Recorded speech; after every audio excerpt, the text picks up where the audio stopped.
Hi UTC, my name is Emu and I'm a counselor with UTC's Counseling Center, and I am super happy to be talking to you today about something that's really important. I want to talk to you today about burnout. Maybe this is a term you're familiar with. Maybe it's thrown around in casual conversation. Today I want to talk to you about what it really looks like though, and what are some things to look for in your own life in regard to your own level of burnout. This is something that maybe you've already been struggling with since before COVID-19.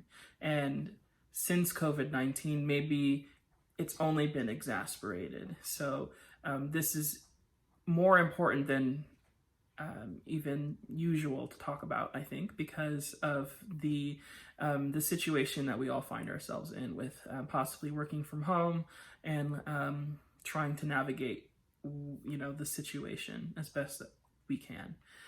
So, burnout, what is it? First of all, it's an occupational phenomenon. It's generally linked to work.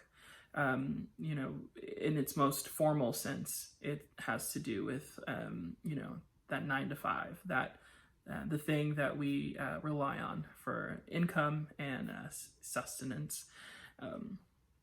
And so it's not necessarily a medical condition. It's not a diagnosable thing, but it is very real and common in any sort of work situation where you might experience higher levels of stress on a regular basis. So that applies to any number of jobs, any number of positions at UTC.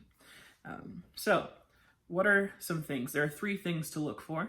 Number 1, your energy. Where are your energy reserves at right now?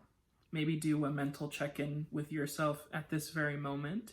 And if you were to kind of gauge your own energy reserves on either, say, like a thermometer or a gas tank, where do you think that needle would be? Maybe you've been running on empty for a while now. Energy is the thing that keeps us going. It helps us to get up in the morning and start the day, and carries us throughout the day. So maybe you've been feeling exhausted, fatigued, drained. That could be a sign that you are approaching burnout or in burnout mode, and something to be mindful of for sure. Number 2 is creating sort of a mental distance between you and your responsibilities.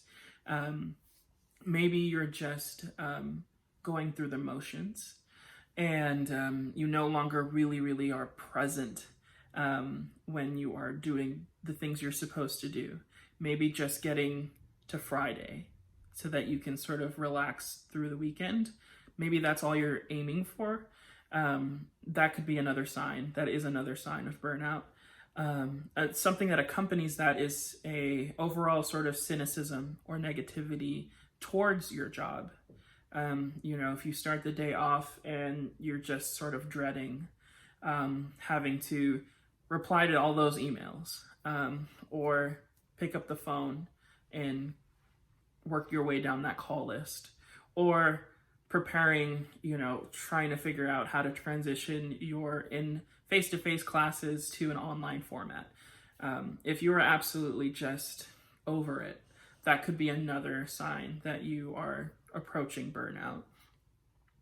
Then lastly, another thing to be mindful of is whether you've noticed a reduction in your professional efficacy. Maybe for a time, maybe for years, you have grown accustomed to a certain caliber of work, a certain quality to your work. And maybe since COVID-19, that quality has suffered. And maybe you're really aware of that. Maybe you're struggling with some guilt around that. It might just be signs of burnout because of everything that's going on. So whether you, are used to being very creative at your job, or, you're just so familiar with the ins and outs of your job that you're expert at it, but the quality of the work isn't the same, That's another thing to be mindful of. And so I wanted to start there. I wanted to start the series that we're working on there with what it is. Because once we kind of understand it, once we're able to identify it, we can better manage it. And that's the goal, is to manage it. Burnout is not something that we can take a pill for and it magically goes away. It's something that requires intentional management of those things, of those symptoms, and being mindful of where we're at. So hang in there. I'll look forward to creating more of these videos, and hopefully this is helpful to you in some way.